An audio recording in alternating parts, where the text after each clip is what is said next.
नमस्ते। भारतीय जनता पार्टी का परचम आज देश भर में लहरा रहा है, लेकिन 1990 के दशक में बीजेपी एक छोटे दल के रूप में ही थी। बीजेपी गैर कांग्रेसी विचारधारा वाली पार्टियों को सरकार बनाने में मदद किया करती थी, लेकिन वक्त के साथ मजबूती होती गई। बीजेपी अपने 42वें साल के सियासी सफर में केंद्र से लेकर 18 राज्यों की सत्ता पर काबिज है।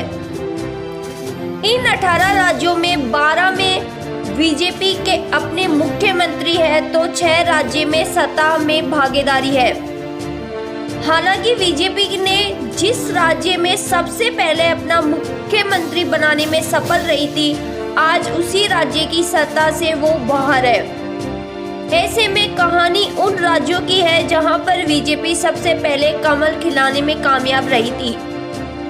6 अप्रैल 1980 को दिल्ली के फिरोज शाह कोटला मैदान में 10 सदस्यों के साथ शुरू हुई बीजेपी देश ही नहीं बल्कि दुनिया की सबसे बड़ी पार्टी होने का दावा भी करती थी।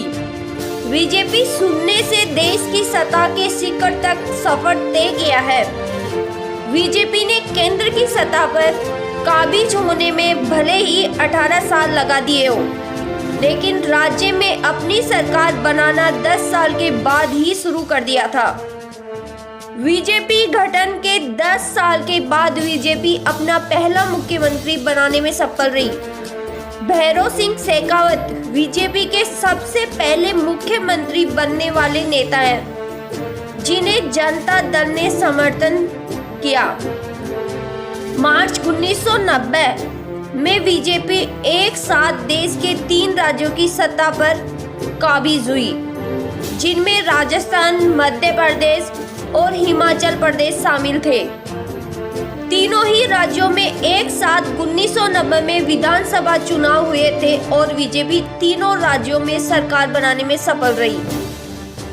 आपको बता दें, बीजेपी को सियासी संजीवनी हिमाचल पालमपुर में बीजेपी के राष्ट्रीय अधिवेशन में 1988 में अयोध्या मुद्दे को पार्टी के एजेंडे में शामिल करने के बाद मिली थी। दोस्तों, अधिक जानकारी के लिए हमारे चैनल पर बने रहिए।